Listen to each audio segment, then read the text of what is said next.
अस्सलाम वालेकुम। जी, आज जो है ना हम बेसिकली वर्ल्ड जियोग्राफी का अपना तीसरा लेक्चर कर रहे हैं। इससे पहले हमने वर्ल्ड जियोग्राफी की बेसिक देखी थी, हमने मैप को देखा, वर्ल्ड ओशन देखे। इसके अलावा हमने लास्ट लेक्चर में अपने लैटिट्यूड के बारे में बात की थी। तो आज बेसिकली जो है ना हम लॉन्गिट्यूड के बारे में बहस करेंगे। उससे पहले ये एक बिल्कुल छोटा सा कॉन्सेप्ट है, इसके बारे में भी कमीशन क्वेश्चन कर रहा होता है, तो हम इसको भी देख लेते हैं। तो मूवमेंट ऑफ अर्थ ये बेसिकली जो है ना इसमें हमने दो कॉन्सेप्ट देखने हैं। एक बेसिकली हमारे पास होता है अर्थ रेवोल्यूशन और एक होता है अर्थ रोटेशन।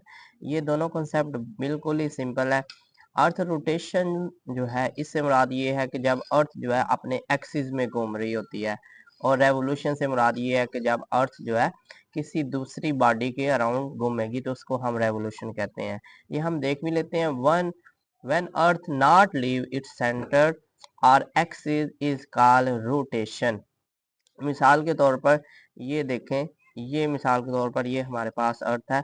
अब ये जो अर्थ है ना, इसने अपने ही एक्सिस में घूमना है, किसी दूसरी बॉडी के अराउंड नहीं घूमना, इसने अपने ही एक्सिस में। तो ये बेसिकली जो है इसको हम कहते हैं रोटेशन। और इससे हो क्या रहा होता है, इसका इफेक्ट क्या है, फिर वो ये भी क्वेश्चन करता है। तो अर्थ रोटेशन जो है ना, इससे बेसिकली हमारे दिन, डे एंड नाइट जो है ना वो बेसिकली रोटेशन से ही फॉर्म हो रहे होते हैं। नेक्स्ट हमारे पास जो कॉन्सेप्ट है वो रेवोल्यूशन का है। इसमें क्या होता है कि when earth leave its centre, मतलब अपने सेंटर से, मिसाल के तौर पर ये हमारे पास हमने अर्थ बनाई हुई है ऑलरेडी, और ये है हमारे पास सन। तो अब इस अर्थ ने ये सन के अराउंड घूमना है, ये ऐसे ये घूमती रहेगी। तो ये जो है ना असल में इसको कहते हैं हम अर्थ रेवोल्यूशन। अब इसका क्या इफेक्ट है, इसका भी इफेक्ट के बारे में वो क्वेश्चनिंग कर रहा होता है। इससे बेसिकली हमारे साल जो है या सीजन वगैरह जो है ना वो अर्थ रेवोल्यूशन से ही हो रहे होते हैं। तो हम इन कॉन्सेप्ट को डिटेल से स्टडी कर लेते हैं, फिर हम आगे बढ़ते हैं अपने मेन आज का जो टॉपिक है लॉन्गिट्यूड का। When Earth not leave its center or axis is called revolution, and when leave called revolution। Rotation of earth is west to east. अब ये देखें, ये जो कॉन्सेप्ट है ना, ये कॉन्सेप्ट आपको सबको समझ आ रहा होगा, वेस्ट से ईस्ट। ये देखें, ये ना इस कॉन्सेप्ट को अच्छी तरह समझिएगा, ये सबको पता है। ये देखें, ये हमारे पास ना ये है वेस्ट, और ये है हमारे पास ईस्ट, और ये जो है हमारे पास दरमियान में लाइन है ना, ये नीचे, ये जो लाइन है ना ये इक्वेटर की लाइन है। और मैं आपको ऑलरेडी बता चुका हूँ, हमारा जो सन है ना वो मोस्टली इक्वेटर के अराउंड जो है वो घूम रहा होता है पूरा साल। ठीक है।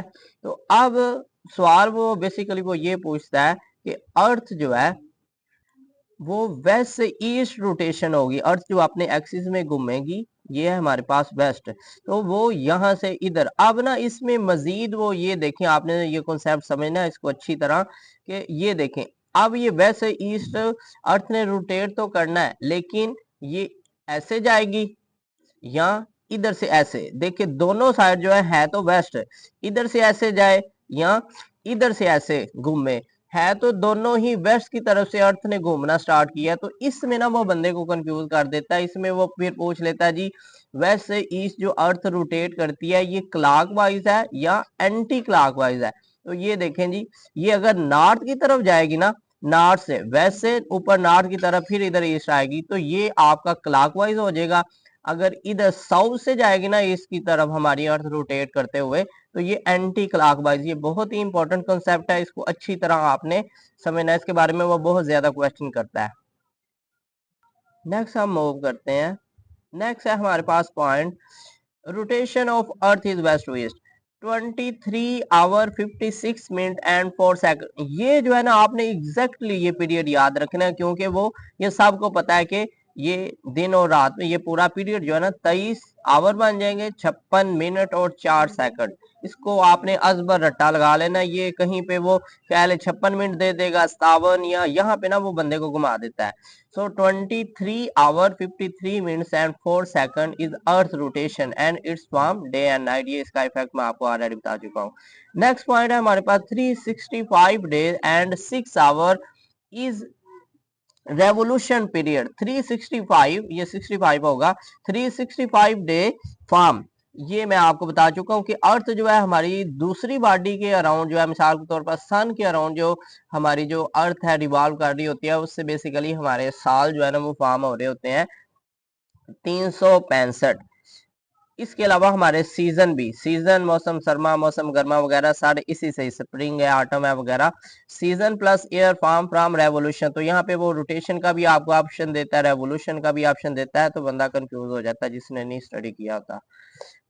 season plus year from revolution and 6 hour after 4 year makes leap year come with 366। ये 65 नहीं होगा, एक मजीद दिन जो है ना हम इसमें ऐड करेंगे 366 का, हर 4 साल बाद जो है ना।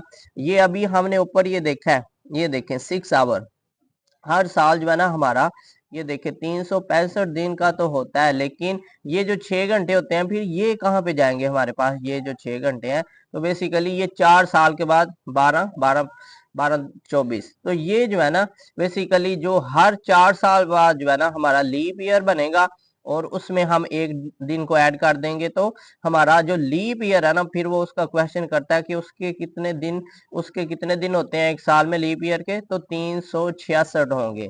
और ये जो फिर एक दिन हमें 4 साल बाद मिलता है, तो हम इसको किस मंथ में ऐड करते हैं, तो वो है हमारे पास फेब। ठीक है जी, 29। वैसे तो फेब जो होता है मोस्टली वो 28 का ही होता है, लेकिन ये जो लीप ईयर वाला फेब होता है उसमें फेब जो है वो 29 का होगा। नेक्स्ट हम चलते हैं, नेक्स्ट आज का हमारा मेन टॉपिक है लॉन्गिट्यूड, जिसको हम वर्टिकल लाइन भी कह रहे होते हैं। इससे पहले जो है ना बेसिकली हमने लैटिट्यूड के बारे में बात की थी, ये आप इसको देख भी लें।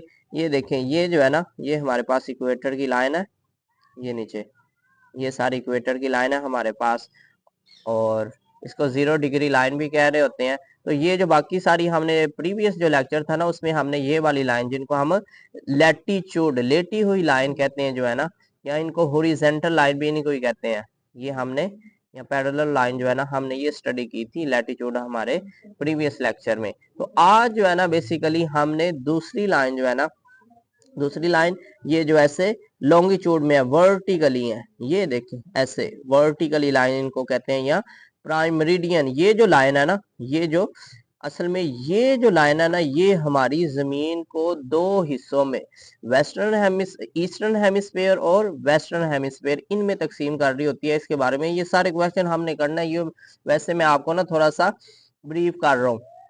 तो ये जो है ना, ये जो लाइन है हमारे पास, ये वाली जो बिल्कुल सब्ज में ये जो लाइन है, इसको कहते हैं GMT लाइन। ये असल में हमारी जो अर्थ है, अर्थ का जो मैप है, इसको दो हिस्सों में तकसीम कर रही है। इधर हमारे पास ईस्टर्न हेमिस्फेयर आ जाएगा और इधर हमारे पास वेस्टर्न हेमिस्फेयर।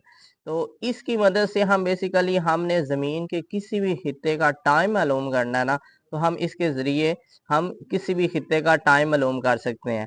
हमने जो लैटिट्यूड वाली पढ़ी थी ना, उनको बेसिकली हमने जमीन के किसी भी हिस्से का टेम्परेचर मालूम करना था, तो हमने लैटिट्यूड को स्टडी किया था। तो इसमें हम टाइम वगैरह जो है ना उसको स्टडी करने के लिए हमने ये इमेजिनरी लाइन बनाई हुई है, तो इनके बारे में हम डिटेल से स्टडी करते हैं। तो ये देखें जी हमारे पास लैटिट्यूड, ये हमारे पास बिल्कुल राउंड सर्कल है, ये जो है ना ये सारा राउंड हमारे पास सर्कल बन जाएगा, ये राउंड। और इस ये पूरा अर्थ है कह लें, तो इसको डिवाइड करने के लिए ना वेस्टर्न और ईस्टर्न हेमिस्फेयर में ये हमारे दरमियान से लाइन लाइन जा रही है, जिसके ऊपर मैंने लिखा भी हुआ है GMT लाइन इसको कहते हैं, ग्रीनविच लाइन।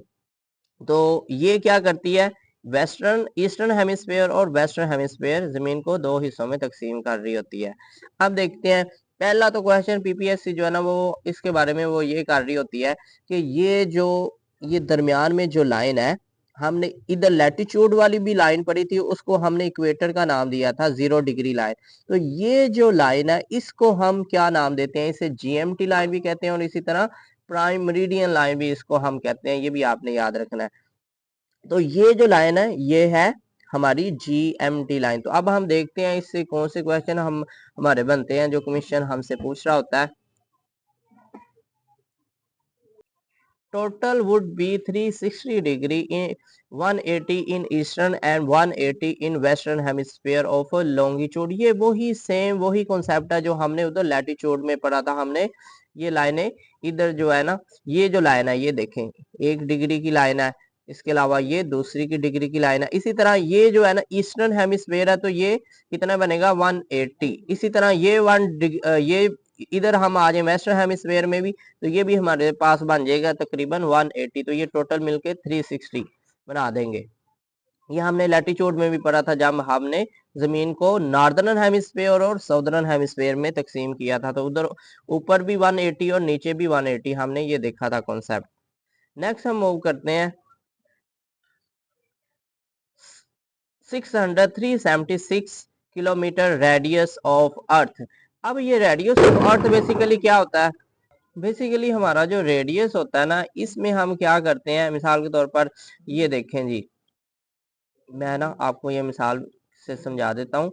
ये देखें मिसाल के तौर पर ये हमारे पास ना अर्थ, ये अर्थ का सेंटर है, ये नीचे यहाँ से ये सेंटर है हमारे पास अर्थ। तो अर्थ के सेंटर से लेकर इसकी सरफेस तक, ये सरफेस इतनी यहाँ तक जो सारा डिस्टेंस होगा ना, ये अर्थ का बेसिकली रेडियस होगा। और ये कितना बनता है, यही इन्होंने ना बेसिकली हमसे क्वेश्चन वो कर रहा होता है, तो वो है जी 6376 kilometre is radius of earth. तो ये आपने याद रखना है 6376। नेक्स्ट हमारे पास पॉइंट है 0 degree longitude divide the earth into 2 hemisphere. ये मैं आपको पहले भी दिखा चुका हूं कि ये हमारे पास जो लाइन है ना, बेसिकली ये लाइन, ये दरमियान वाली ये लाइन सारी, ये हमारी जमीन को दो हिस्सों में, इधर ईस्टर्न हेमिस्फीयर, इधर वेस्टर्न हेमिस्फीयर। जिस तरह हमारी लैटिट्यूड ने क्या किया था, नॉर्दर्न हेमिस्फीयर और वेस्टर्न हेमिस्फीयर में किया था डिवाइड, और इस लाइन ने क्या किया हमारी इधर वेस्टर्न हेमिस्फीयर और ईस्टर्न हेमिस्फीयर में जमीन को तकसीम कर दिया। नेक्स्ट है हमारे पास point eastern hemisphere western hemisphere, ये पढ़ लिया। Where as equator divided the earth into northern hemisphere and southern hemisphere, मैं आपको बता चुका हूँ। नेक्स्ट हमारे पास पॉइंट है 0 डिग्री लॉन्गिट्यूड या vertical line has a specific name, GMT line या प्राइम मेरिडियन लाइन। ये मैं आपको दिखा चुका हूँ। ये लाइन जो है ना, ये जो लाइन है, ये जो जमीन को तकसीम कर ईस्टर्न और वेस्टर्न में, इसका नाम है प्राइम मेरिडियन लाइन या इसको कहते हैं GMT लाइन। तो ये आपने याद रखना है। नेक्स्ट है हमारे पास एंगल ऑफ GMT और prime meridian line is 0 degree longitude. तो ये 0 डिग्री है। यहाँ से इधर अगर आप इधर ईस्टर्न की तरफ आ जाए तो यहाँ से भी 1 डिग्री 2 डिग्री आगे चलते जाएगा। इसी तरह अगर आप यही GMT लाइन से इधर वेस्टर्न तरफ आ जाए तो ये भी 1 डिग्री 2 डिग्री, इसके बारे में भी वो बेसिकली क्वेश्चन करता है, वो भी हम देखते हैं। अब ये GMT स्टैंड किसके लिए कर रहा है? GMT स्टैंड पर green which mean time. It is a village was in UK and that village was considered center of the world for standard.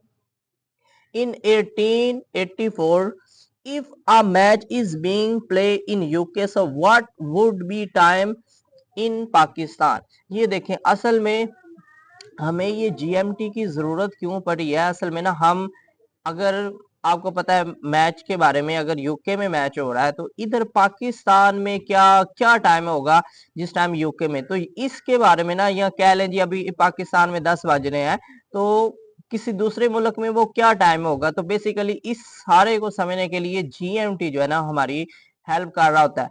अब क्योंकि ये GMT जो है ना ग्रीन मीन टाइम, ये असल में दिया है यूके वालों ने, तो जिस बंदे ने सिस्टम दिया हो वो उसको अपने ही इलाके से मंसूब करता है। तो उसने क्या किया, अब ये पूरा एक सिस्टम दे रहा है तो ये क्या करेगा, ये GMT में जो जमीन का सेंटर बनाएगा ना वो है ग्रीन विच विलेज। ये एक ना सेंटर है, एक विलेज है यूके में, तो उसने क्योंकि ये सिस्टम दिया तो उसने वहीं पे एक विलेज को पकड़ के एक इसको सेंटर बनाया और यहाँ से किसी भी मुल्क का टाइम जो है हम देख सकते हैं। GMT stand for green which mean time. It is a village in UK that village was considered center of the world for standard। ये इसकी आपने डेट भी याद रखनी है 1884। नेक्स्ट हम पॉइंट की तरफ चलते हैं, हाउ टू कैलकुलेट टाइम। पाक standard time is GMT+5। GMT+5 से क्या मुराद है, ये आपने जरूर याद रखना है, GMT+5। If you go to east from GMT line you would plus, and if you go to west from GMT line you would minus. ये बिल्कुल सिंपल सा कॉन्सेप्ट है। ये देखें जी, ये हमारे पास GMT की लाइन जा रही है, ये सारी आपको नजर आ रही है। तो अब अगर आप इधर वेस्टर्न की ईस्टर्न की तरफ आए या इधर वेस्टर्न की तरफ, अगर आप इधर आते हैं ना ईस्टर्न की तरफ, तो आपने क्या करना है, प्लस करना है। मिसाल के तौर पर हमने किसी भी कंट्री का टाइम मालूम करना है ना, तो हमने उसको देखना है कि वो लॉन्गिट्यूड की किस लाइन में आ रही है। तो हर लाइन जो है ना, वो बेसिकली वो 4 मिनट को रिप्रेजेंट कर रही होती है। ये जो लॉन्गिट्यूड की लाइन है ना, इनके बारे में भी नेक्स्ट क्वेश्चन आ रहा होता है।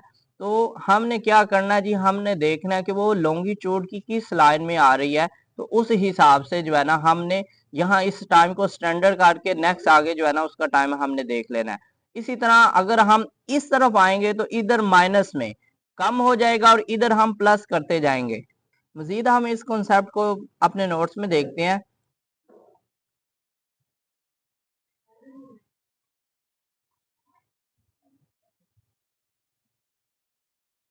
1 degree latitude is equal to 4 minutes, whereas 1 degree latitude is equal to 112 kilometre. ये हमने पहले भी कॉन्सेप्ट पढ़ा था कि ये जो लेटी हुई लाइन थी, वो एक लाइन से दूसरी लाइन के दरमियान अगर बंदा जाए तो कितना डिस्टेंस कवर कर लेता है, वो 112 डिग्री। लेकिन एक लॉन्गिट्यूड लाइन से हम दूसरी लॉन्गिट्यूड में अगर बंदा जाए तो कितने टाइम का फर्क पड़ जाएगा इसमें, 4 मिनट का।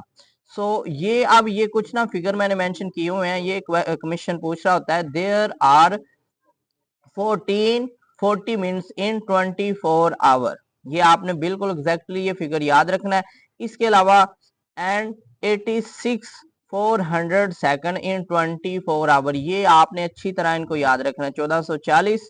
और इसके अलावा सेकंड जो हमारे पास 24 आवर में होंगे वो है 86 400। इसको अच्छी तरह आपने याद रखना है। नेक्स्ट हम मूव करते हैं, on 15 degree movement of longitude line, these would be time difference of 60 minutes, 1 hour, 4 plus 4 multiply by 15, तो ये हमारे पास 60 हो जाएगा।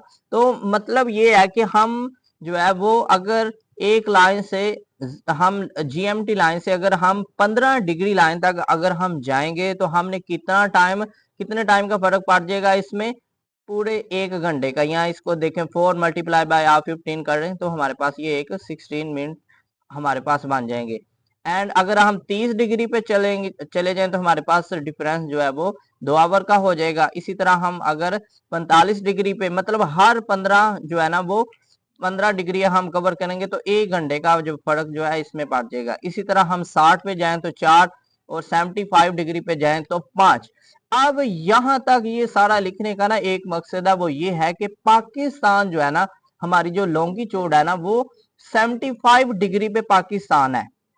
तो Pakistan capital Islamabad situated plus 75 degree of longitude, which mean पाक is 5 hour ahead of UK, whereas US is also on 75 degree, which mean UK is 5 hour back to UK। Simple सी बात यही है कि हम जो है यूके वालों से 5 घंटे जो है हम आगे हैं, क्योंकि हम जो है इधर प्लस वाली, हम इधर ईस्टर्न साइड की तरफ है, और जो यूएस है ना मैप में अगर हम देखें तो वो वेस्टर्न साइड है। तो हमने कहा था कि जीएमटी से अगर हम वेस्टर्न साइड जाएं तो हम माइनस करते जाएंगे, और अगर हम ईस्टर्न साइड में आएंगे तो हम प्लस करते जाएंगे। तो पाकिस्तान जो है ना वो कहाँ पे, पाकिस्तान का इस्लामाबाद कैपिटल वो है 75 डिग्री लॉन्गिट्यूड पे। तो अब पाकिस्तान का जो टाइम है वो यूके से 5 घंटे आगे होगा। यही जो है आपने कॉन्सेप्ट इसको देखना है। इसके बारे में मजीद एक इसी से रिलेटेड वो सवाल कर रहा होता है, अजबिकिस्तान इज आल्सो ऑन GMT+5।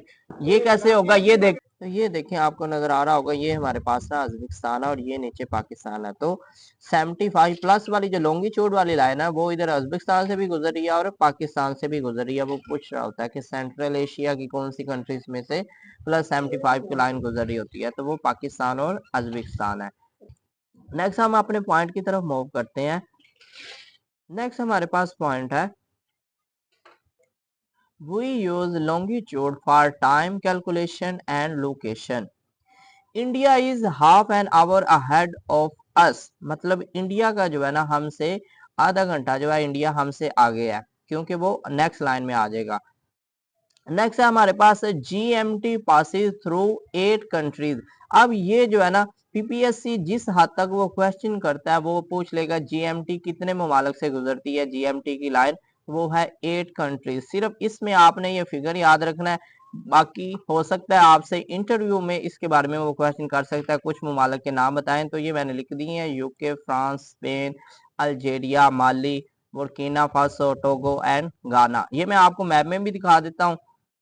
ये देखें हमारे पास यूनाइटेड किंगडम है और इसमें जीएमटी एक विलेज है, तो यहाँ से ना बेसिकली ये लाइन गुजर रही है। ये देखें, उसके बाद फ्रांस आ गया, स्पेन आ गया, अल्जेरिया आ गया, उसके बाद ये है माली है, बुर्किना फासो है और गाना है। तो ये जो ममालिक है ना इनसे जीएमटी लाइन गुजर रही है, तो आपने ये कंट्रीज जो है ना बेसिकली इनको याद रखना, ये इंटरव्यू पॉइंट ऑफ व्यू से ना काफी इंपॉर्टेंट है। तो टोटल कितने ममालिक से गुजरती है जीएमटी लाइन? 8 कंट्री से। नेक्स्ट हमारे पास है 3 continent, Europe, Africa and Antarctica, यहाँ से ये गुजरी है, हमने देख लिया है ये ऑलरेडी। नेक्स्ट हमारे पास क्वेश्चन है boundary line of the world. अब ये देखें, हमने ना बेसिकली लाइन पढ़ी थी लैटिट्यूड वाली, ये लाइन आपको नजर आ रही होंगी। अब ये जो लाइन है, कुछ ममालिक ऐसे हैं कि ये जो लाइन है ना लैटिट्यूड वाली, इसको ना हम पैरेलल लाइन भी कह रहे होते हैं। तो ये बॉर्डर बना रही होती हैं दो कंट्रीज के दरमियान। मिसाल के तौर पर इधर हमारे पास नॉर्थ कोरिया हो जाएगा, नीचे साउथ कोरिया हो जाएगा, या इधर हमारे पास वियतनाम हो जाएगा, नॉर्थ वियतनाम, इधर साउथ वियतनाम।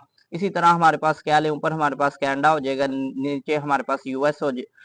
तो ये जो है ना बेसिकली इनके बारे में, वो लाइन के बारे में, लैटिट्यूड की जो लाइन है ना इनके बारे में पूछ रहा होता है। कहीं पे 24 है, कहीं पे 49 है, तो ये हम देखते हैं। ये देखें जी, हमारे पास लाइन है 17 parallel line is border line between south and north Vietnam. Vietnam अभी तो अगर मौजूदा देखें ना तो वियतनाम इसकी ये बिल्कुल मुत्तहिद है, यूनाइटेड है, लेकिन आपको पता है वियतनाम में वार हो चुकी है 1955 से 1975 तक, तकरीबन 20 साल अमेरिका की, आपको पता है अमेरिका में इसको बदतरीन शिकस्त मिली है। तो इसमें बेसिकली यही था कि वियतनाम दो हिस्सों में तकसीम हो गया था, नॉर्थ वियतनाम में और साउथ वियतनाम में। तो नॉर्थ वियतनाम जो है ना इसको बेसिकली रशिया सपोर्ट कर रहा था, उस वक्त चाइना वगैरह सपोर्ट कर रहा था, और जो साउदर्न पोर्शन था उसको अमेरिका, यूके, फ्रांस वगैरह सपोर्ट कर रहे थे। लेकिन इस जंग का रिजल्ट यही रहता है कि अमेरिका को इसमें शिकस्त हो जाती है। नेक्स्ट हमारे पास लाइन है 24th parallel line is border line of Pakistan. It is also called green line which length is 60 kilometre in Pakistan. Pakistan में ये कहाँ पे, साउथर पार्कर में, और इंडिया में ये गुजरात। तो ये जो है ना 24th पैरेलल लाइन, इसके बारे में बहुत ज्यादा क्वेश्चन आते हैं। वो कहते हैं जी पाकिस्तान और इंडिया के दरमियान जो पैरेलल लाइन है कौन सी है, 24th पैरेलल लाइन। तो ये इसको हम ग्रीन लाइन भी कह रहे हैं, पाकिस्तान में साउथर पार्कर और इंडिया के गुजरात। नेक्स्ट हम मूव करते हैं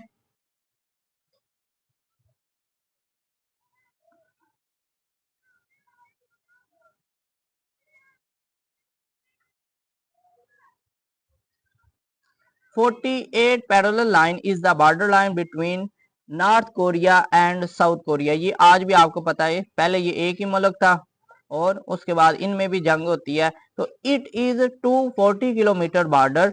अब ये कोरियन वार जो है ना, इसका एक दफा जनरल नॉलेज में वो क्वेश्चन भी पूछ चुका है। तो कोरियन वार, इसका ना सिर्फ आपने फिगर याद रखना है 1950 से 1953। इसमें भी वही सेम सिचुएशन है, नॉर्थ कोरिया और साउथ कोरिया, वही पावर जो है ना जिसने हमने वियतनाम में देखी है। तो यहाँ पे भी बिल्कुल वही सेम कंडीशन होगी कि नॉर्थ कोरिया को रूस, चाइना वगैरह सपोर्ट करेगा और साउथ कोरिया को जो है अमेरिका वगैरह सपोर्ट करेगा। नेक्स्ट हम मूव करते हैं। नेक्स्ट हमारे पास लाइन है 49th parallel line is the border line between USA and Canada. Length of border is 8000, sorry ये 8000 नहीं होगा, 8,0888 kilometre. And parallel line between two, ये देखें जी, ये दुनिया की सबसे, आपने इसको याद रखें ना, लेंथ है दो ममालिक के दरमियान। तकरीबन इसकी है जी 2500 किलोमीटर। अभी हमने ये ग्रीन लाइन का देखा वो सिर्फ 60 किलोमीटर है, तो ये क्योंकि सबसे लॉन्गेस्ट है तो ये है 2600 किलोमीटर लेंथ है इसकी पैरेलल लाइन की। नेक्स्ट हम मूव करते हैं। नेक्स्ट है बेसिकली हमारे पास इक्वेटर कंट्री। ये मैं आपको पहले भी ये मैप में भी मैं आपको दिखा चुका हूँ।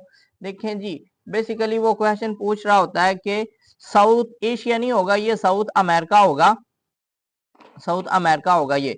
तो साउथ अमेरिका के कितने ममालिक से इक्वेटर गुजर रहा है? Ecuador, Colombia, Brazil. तो ये तीन मुल्क है, इनको आप जो है ना ECB Ecuador, Colombia and Brazil, तीन ममालिक से गुजर रहा है हमारे पास इक्वेटर। नेक्स्ट अगर हम अफ्रीका से देख लें तो सेवन ममालिक हैं जिनको आप एक सिंपल ट्रिक है ये सागरदू केएस, इसके साथ आप याद रख सकते हैं। साओ टोमी प्रिंसिपी, उसके बाद है गाबोन, Republic of Congo, democratic Republic of Congo, Uganda, Kenya, Somalia. तो ये जो है ना सारे मुल्क, इनको आपने याद रखना है। ये देखें जी, एस ए से हमारे पास साओ टोमी प्रिंसिपी बन जाएगा, जी ए से गाबोन बन जाएगा, उसके बाद आर से हमारे पास रिपब्लिक ऑफ कांगो बन जाएगा, डी से डेमोक्रेटिक रिपब्लिक ऑफ कांगो बन जाएगा, यू से युगांडा, के से कीनिया, एस से सोमालिया। तो ये 7 ममालिक हैं, आपने इनका फिगर भी याद रखना है। साउथ अमेरिका में 3, अफ्रीका में 7, 10 हो गए। 3 कंट्री मजीद है हमारे पास, वो है जी हमारे पास एशिया में 2, मालदीव और इंडोनेशिया। यहां से इक्वेटर मैंने आपको दिखाया था अपनी लास्ट वीडियो में। और एक है जी हमारे पास साउथ ऑस्ट्रेलिया, जो है ना ऑस्ट्रेलिया कंटिनेंट, इसकी एक कंट्रीज है किरीबीती, तो यहाँ से भी इक्वेटर। तो इसके बारे में अलग से भी वो क्वेश्चन कर रहा होता है कि टोटल कितनी कंट्रीज है जहां से इक्वेटर लाइन गुजरती है? वो 13 कंट्रीज है। ठीक है जी, नेक्स्ट हम मूव करते हैं। तो ये देखें जी, ये ना इंपॉर्टेंट क्वेश्चन है हमारे पास, कुछ जो है ना important question about Antarctica continent. तो ये बेसिकली एक जगह से ना मुझे मिले थे और काफी अच्छे भी थे। इनमें ना कमीशन जो है ना ज्यादा जो सवाल कर रहा होता है ना, वो मैंने पाक एमसीक्यू से भी देखे हैं और वैसे भी टेस्ट पॉइंट से जो मुझे अच्छे लगे ना वो यहाँ पे मैंने लिखे हुए हैं। तो इनमें जो मोस्ट इंपॉर्टेंट है ना वो हम लिख देते हैं, सिर्फ पढ़ लेते हैं। 6,371 kilometre is earth average radius. कहीं पे ये 76 का भी कह रहा होता है और कहीं पे 71, तो दोनों फिगर को आपने मलहूज़ हाथ रखना। नेक्स्ट हमारे पास पॉइंट है, Ecuador country is closest to earth equator. ये मैंने आपको पहले भी मैप में दिखाई थी। इक्वाडोर कंट्री जो है ना साउथ अमेरिका की है, ये इक्वेटर से सबसे करीबेस्ट है। नेक्स्ट हमारे पास है, अर्थ अप्रोक्सीमेट एज इज 4.5 बिलियन। ये आपने जरूर अर्थ की एज याद रखनी है। With largest land mammal elephant on earth. तो लार्जेस्ट मैमल कौन है हमारे पास अर्थ पे? एलिफेंट। नेक्स्ट है हमारे पास, average speed of earth rotation is 1600 kilometre per hour. तो अर्थ जो है अपने एक्सिस में जो घूम रही होती है ना, तो 1 घंटे में वो कितनी स्पीड से वो घूम रही होती है? Average speed of earth rotation is 1600 kilometre per our. ये आपने याद रखना है, ये सारे कमीशन के क्वेश्चन है। नेक्स्ट हम मूव करते हैं। Most famous volcano on Earth is mount Vesuvius. बरमुदा triangle is in Atlantic ocean. ये बरमुदा ट्राइएंगल भी मैंने आपको दिखाया था, ये आप देख भी लें। ये देखें, ये ना असल में ये फ्लोरिडा है, तो यहाँ पे ना ये असल में बन रहा होता है ट्राइएंगल, ये पोर्टो रिको भी इसी के अंदर आ रहा होता है। तो यहाँ पे ना बरमुदा ट्राइएंगल बन रहा होता है। इसमें पूछता भी है कि यूएस की कौन सी स्टेट आती है बरमुदा ट्राइएंगल में, तो वो है हमारे पास फ्लोरिडा। ये क्वेश्चन भी बेसिकली कमीशन पूछ रहा होता है। नेक्स्ट है हमारे पास, Indonesia is a country with largest volcano on earth. तो सबसे ज्यादा वोल्केनो इरप्शन जो हो रही है ना वो इंडोनेशिया में हो रही होती है। नेक्स्ट है, आर्टिक इज स्मॉलेस्ट ओशन, हमने पहले भी पढ़ा था। नेक्स्ट है हमारे पास, primary cause of Earth season is Earth tilt on its axis, हम देख चुके हैं। नेक्स्ट हमारे पास, Lake Superior is the largest fresh water lake by surface area on Earth. ये हमने नॉर्थ अमेरिका में लेक सुपीरियर भी हमने पढ़ी थी। नेक्स्ट है हमारे पास, earthquake is natural disaster most commonly associated with the Pacific Ring of Fire। असल में ये जो है ना area Pacific ring of fire, ये मैं आपको दिखा भी देता हूँ। इसमें ना असल में मोस्टली यहाँ पे ना कह ले अर्थक्वेक और तूफानी हवाएं वगैरह जो है ना यहाँ पे चलती हैं, तो इस वजह से जो है ना इसको कहते हैं पैसिफिक रिंग ऑफ फायर। यहाँ पे इरप्शन वगैरह भी हो रही होती है काफी वोल्केनो की। ये देखें मैप में आपको नजर आ रहा होगा, ये अमेरिका है हमारे पास। तो इधर दूसरी तरफ आ जाए ना, तो ये देखें इधर हमारे पास एशिया का जापान है। तो यहाँ पे ना वो basically Pacific ring of fire इधर ना इस तरह का जो है ना, ये देखें इधर वो बढ़ रही होती है। तो ये जो सारा एरिया ना, यहाँ पे असल में काफी इरप्शन वगैरह हो रही होती है। नेक्स्ट पॉइंट है हमारे पास, southern most continent on Earth is Antarctica. ये हमने अंटार्कटिका देखा भी था, ये बिल्कुल नीचे हमारे पास अंटार्कटिका जो है ना साउदर्न में आता है, ये सारा अंटार्कटिका ही है हमारे पास। नेक्स्ट है हमारे पास point, 60 degree Earth fresh water contain in Australia. देखें जी, हमारा जो दुनिया का तकरीबन 20 से 22% जो फ्रेश वाटर है ना, वो सिर्फ अमेरिका और कनाडा दो मुल्क हैं, इन दोनों के पास है। और 60% जो है ना, उसमें 60% Earth fresh water contain in Antarctica. Next हम चलते हैं, Australia, Argentina and Chile has territorial claim on Antarctica. क्योंकि ये उसके ना काफी करीब भी हैं, तो इस वजह से आप ये इधर देख लें, ये देखें ये हमारे पास ना असल में ये देखें चिली है, ये है इधर हमारे पास, ये देखें ये इधर ऑस्ट्रेलिया भी है। तो इस वजह से जो है ना ये क्लेम कर रहे होते हैं इन पे। तो कौन कौन है, ऑस्ट्रेलिया है, Argentina and Chile has the territorial claim on Antarctica. Next हमारे पास है, McMurdo is largest research station in Antarctica. क्योंकि यहाँ पे बर्फ जमी हुई है, और यहाँ पे ना आगे नेक्स्ट हमने एक ट्रीटी भी पढ़नी है 1959 में हुई पड़ी है। ये ट्रीटी इसके बारे में भी वो पूछ रहा होता है, अंटार्कटिका ट्रीटी, जिसका बेसिकली जो है ना रिजल्ट कह लें वो यही है कि जो अंटार्कटिका है इसको कोई भी अक्कोपाई नहीं करेगा, ये सब के लिए कॉमन रहेगी। कोई भी आके यहाँ पे रिसर्च वगैरह जो है ना कर सकता है, यहाँ पे कब्जा वगैरह नहीं किया जाएगा। तो नेक्स्ट है हमारे पास पॉइंट, करील is primary source of food for pagan. ये मैंने आपको एनिमल दिखाया था जो कि अंटार्कटिका में बहुत मिकदार में पाए जाते हैं ये नंबर में। तो ये इनकी krill is primary source of food for penguin. Next है हमारे पास, Ross ice shelf is a large ice shelf. ये सिर्फ आप नाम याद रख सकते हैं। ये जी हमारा पीपीएससी का क्वेश्चन है। -89 डिग्री जो है ना is coldest temperature ever recorded on earth. और ये कहाँ पे, ये इधर अंटार्कटिका में ही। सॉरी, ये ना अंटार्कटिका में नहीं होगा, ये ना असल में इधर रशिया जो है ना, रशिया के पास ये असल में ये वाला इलाका है, जहाँ पे ये ना सर्बेरिया का इलाका आपने सुना होगा ना, वहां पे ना बेसिकली इतना ये टेम्परेचर कोल्डेस्ट रिकॉर्ड किया गया। नेक्स्ट हमारे पास पॉइंट है, Mount Vinson is highest peak in Antarctica. Mount Vinson, तो इसकी लोकेशन भी आपसे पूछ सकते हैं। Southern ocean is the main body of water surrounded Antarctica. क्योंकि आप साउदर्न ओशन जो है और अंटार्कटिका जो है ना बिल्कुल ये करीब ही है। नेक्स्ट हम चलते हैं, ये देखें जी, Lambert glacier is the longest glacier in Antarctica. ये दुनिया का भी सबसे बड़ा ग्लेशियर है लैम्बर्ट ग्लेशियर, इसके बारे में। दूसरा तो आपको पता है सियाचिन है पाकिस्तान के बारे में, तो पहला नंबर पे जो है ना वो लैम्बर्ट ग्लेशियर है, इसके बारे में क्वेश्चन कर रहा होता है। Antarctica treaty was sign in 1959। इसका पर्पस मैं आपको बता चुका हूँ। Its primary purpose was to maintain peace and scientific cooperation. यहाँ पे जो है ना अक्कोपाई नहीं करेंगे, बल्कि इसको जो है ना पीस के लिए और साइंटिफिक रिसर्च के लिए इसको इस्तेमाल किया जाएगा अंटार्कटिका को। नेक्स्ट है हमारे पास, 17,968 kilometre long is the Antarctica coastal line. ये वैसे कभी क्वेश्चन हुआ नहीं, आप कर सकते हैं। Antarctica climate is polar and 90 degree Antarctica is covered with ice. मतलब यहाँ पे सारी मैंने आपको दिखाया भी है कि अंटार्कटिका जो है ना ये सारा साल बर्फ से जमा जमा हुआ पड़ा। तो आजकल बेसिकली जो है ना इसके बारे में कह लें, क्योंकि अब पोल्यूशन काफी ज्यादा हो गया क्लाइमेट चेंज की वजह से, तो ये जो है पिघलना शुरू हो गया। अगर जब पिघलेगा तो जाहिर बात है कि इस पे जो मुमालिक हैं वो मजीद कब्जा करने की कोशिश करेंगे। नेक्स्ट है हमारे पास, emperor penguin is largest species of penguin found in Antarctica. सिर्फ आपने ना यही याद रखना है, ये पिगन अंटार्कटिका में पाए जाते हैं और ये उसकी एक स्पीसीज है। नेक्स्ट है हमारे पास, New Zealand operate the Scott base in Antarctica. ये न्यूजीलैंड की यहाँ पे बेस है। और Amundsen Scott south pole station operated. तो यूएस की आप जरूर याद रखें, ये पूछता है क्या नाम है उसका, Amundsen Scott south pole station. Next है हमारे पास Antarctic hairgrass is the only flowering plant in Antarctica. Next है हमारे पास, ये ना असल में कुछ क्वेश्चन है तो आपने इनको ना एक दफा स्टडी कर लेना, जो कि इनमें से मोस्टली जो है ना उनके बारे में क्वेश्चन आ रहा होता है।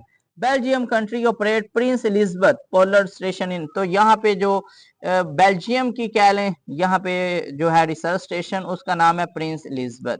ये मोस्टली अवाम कहेगी कि यूके का, तो नहीं इसी गई है। इसके अलावा ये हमारे पास मजीद कुछ क्वेश्चन है तो इनको ना आप देख लीजिए। ब्लू व्हेल मैमल, ये भी ना अंटार्कटिका में ही पाई जा रही होती है। इसके अलावा international geophysical year the most famous research program in Antarctica. ठीक है जी, इंटरनेशनल जियोफिजिकल ईयर ये जी एक रिसर्च प्रोग्राम है। नेक्स्ट हम चलते हैं, ये एक सी है हमारे पास, Scotia Sea is located between Antarctica and South America. Next है हमारे पास ये जी, ये बंदे का नाम जरूर याद रखें, काफी इंपॉर्टेंट है। Roald Amundsen was the first person to reach Antarctica. ठीक है जी। इसके अलावा मजीद बस यही है। तो ये जो सारे क्वेश्चन है ना इनको आप एक दफा गो थ्रू कर लीजिएगा, इनसे भी कमीशन पूछ सकता है। बाकी जो मोस्टली इंपॉर्टेंट थे मैंने वो कवर कर लिए। तो आज के लिए इतना ही काफी है। अगर आपको हमारी वीडियो से फायदा हो रहा है तो काइंडली चैनल को सब्सक्राइब भी करें और अपने तमाम दोस्तों के साथ शेयर भी करें। जज़ाकल्लाह खैरा। अस्सलाम वालेकुम रहमतुल्लाह।